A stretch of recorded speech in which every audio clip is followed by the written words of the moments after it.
دەستی تا خۆش بن سلااف لە تەبن جەمال سلااف لە هەموو بینەرین کوردستان 24 لە هەر جهەکێ لێ بن ئێوارەوە باش بیتن ئەم لە جهێ دیدارێنە لەوێ دەرێ لە ستودیا بەکریا کوردستان 24 ژە میوانی خۆ دپرسم دکتۆر عادل باغەوان وەکە ڕێڤەبەرێ ناوەندا فەڕەنسی بوو توێژینەوە ژی لێکۆلینێ لەسەر عێراقە گەلەک سپاس بۆ بێدەرفەتێ دکتۆر بخێراتی سەرچەوە ئەس دەستپێکێ پرسە هەری گرنگ ناکوکیên navmala Kurdî li ser yek alîkirina postê Serokkomara Iraqê pirsiyarê bikim ku pêşniyareke taze yanî jarî serokê hikûmetê ve ev rûkeme gulê bû di konferansê de dema gotî bila ev pirse henê li Parlemanê Kurdistanê bihête yek alîkirin bûçî nûke ev tişte ev pêşniyare derkete holê ئەو پێشنیارە دەمێکە هەیە پێشنیارێکی تازە نییە بۆ مەدیای جارایەکی ئەم هەیلێت بەڵێ لەبەست لە پشتپەردەکانەوە بەردەوام زیاتر لە 2 مانگ 3 مانگە قسەی لەسەر ئەکرێت چەند وەڵامێک هەیە بۆ ئەو پرسیارە چۆن پۆستی سەرۆکۆمارێک لای بکرێتەوە چۆن کورد یەک بربژێر دەستنیشان بکە و بینێرێت بۆ بەغا بۆ ئەمە یەکێک لەو شتەکانەوەی پەرلەمانی عێراق یەکلایی بکە پەرلەمانی کوردستان یەکلایی بکاتەوە چونکە نوێنەری گەری کووردا پێشنیارێکی تر هەیە ئەوەیە کە ئەندامانی کورد لە پەرلەمانی عێراق یەکلایی بکەنەوە چونکە ئەوان نوێنەرایەتی کورد دەکەن لە عێراق پێشنیارێکی تر ئەوەیە کە نە ئەم پەرلەمان ئەو پەرلەمان بەڵکو سەرکردایەتی پارتی دیموکراتی کوردستان و یەکێتی نیشتیمانی کوردستان بگەنە ڕێکەوتن لە نێوان خۆیانە چونکە لە کۆتاییە ئەمە بەشی پارتی و یەکێتیە وەکو دوو حزبی براوەی کام لەمانە ممکنە یانژی دەکرێت لەسەری ڕێک بکەوە ئەو سێ پێشنیارەتی وتت ڕاشکانە بەڵێ هیچ کەمێ ئەدی کامیان هیچ کەمێ ینی شتێکی تر هەیە ئالتەرناتیفێکی تر هەیە ئەم چرکە ساتا ئالتەرناتیف نییە ئەگەر پێت خۆشە ڕاشکاوانە قسەت لەگەڵە بکەم هیچ ئەلتەرناتیفێک نیە هیچ ئای بۆچی بڵێ بۆ نییە ئەلتەرناتیف ئەزانین بۆچی نییە چونکە کورد پەلەی نییە کورد پەلەی نییە بۆچی کورد پەلەی نییە چونکە کورد ئەزانێت هەتاوەکو شیعە خۆیان نەگەنە دەرەنجامێک لەسەر کاندیدێک لەسەر بەرگژێرێک بۆ پۆستی سەرۆکۆزیران هەتاوەکو تەیار و ئیتار بە جۆرێک لە جۆرەکان نەگەنە ڕێکەوتنێک حکومەت لە عێراق دروست نابێ مادەم کێشە کورد نینە مادەم حکومەت لە عێراق دروست نەبێ ئەمان بە فەڕەنسی پندێکی پێشناوڵێ بە کوردیش هەروەهەیە ئەڵێ نانیان بە ساجەوە نەسووتاوە هەست پارتی وێکێتی هەست بەوەکەن کە نانیان بە ساجەوە نەسووتاوە لەبەرەوە هەست بەوە ناکەن کە فشارێکی زۆریان لەسەر بێ بۆیە ئەمانش کاتێک شیعەکان فشاریان بۆ دێنن ئەڵێن ئێمە لەسەر ئێوە پەکمان کردووە کەوتووە ئەمانش ئەڵێن ئەمە عەرز و ئەمە گەز فەرمون خۆتان کاندیدێک بۆ پۆستی سەرۆکی حکومەتێک لایکەنەوە ئەو کاتە فشار بخەنە سەر ئێمە بە زمانێکی تر بە کورتی ئەمە ئیدارەکردنی پەیوەندی هێزە باش دە پانێلا خۆدەتە ئاماژە هەندێک خاڵا کرا زێ کورتی هەندێک ژما کەمە پرسیە فێدراڵی دو کۆڵانێکی داخراودایە چارەسەر نینە ئەرێ باشە دەوێ دەمێدا کۆ بەحسە کۆنفێدرالیە تێتاکردن کۆ هەندێک عەرەب ئامادە بوون پێ عاجز بوون دەبەرسە باوانژیدا چارەسەرە سیرکە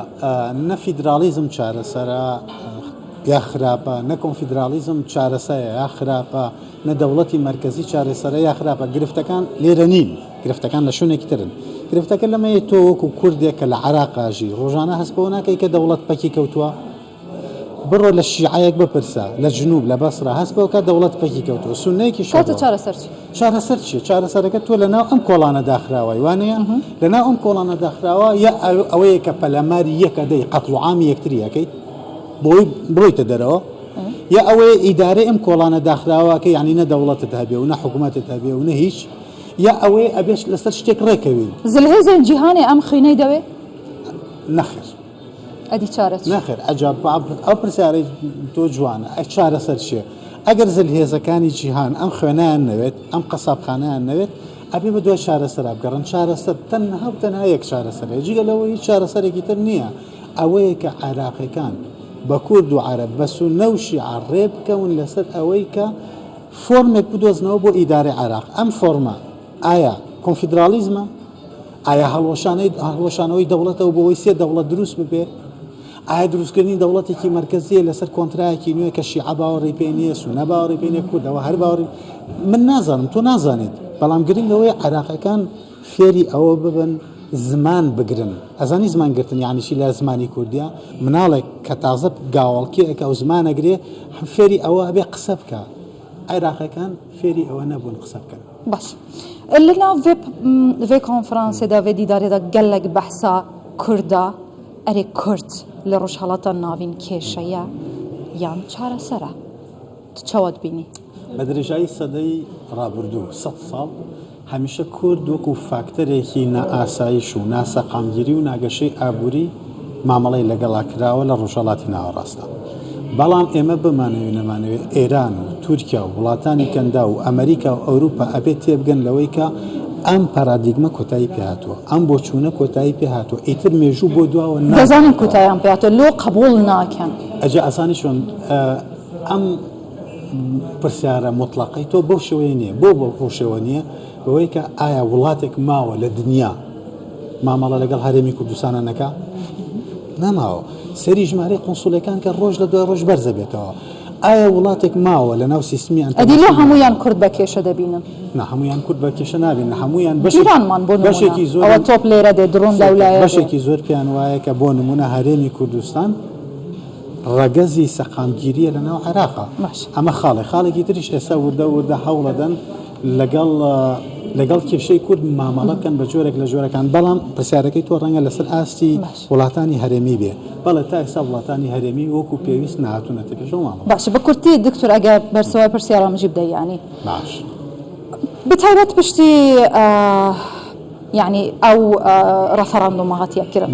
يعني هكا كردستان حتى انه كاجي ب6 مليون كرد وانا بويا دولات يعني ابا سيستم جهانيا ناخذت كرد ببنا دولتك يانجي مثلا كدنا خدا لا سيستمي جهانيا نا كرد ببنا دولت لا اسا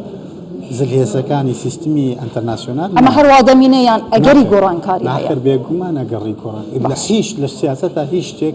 بۆ هەمیشەی لێرە نییە. دكتور عادل باخوان ربابري نافندا فرنسي بو تويجينا ولسر عراقي تو هرهبي قالك سباس قالك سباس بو هواجي بد گرما و استوديو نافندي هفكار من جمال بله سپاس بو تو سپاس بو دکتور عادل جی ایمان لگرما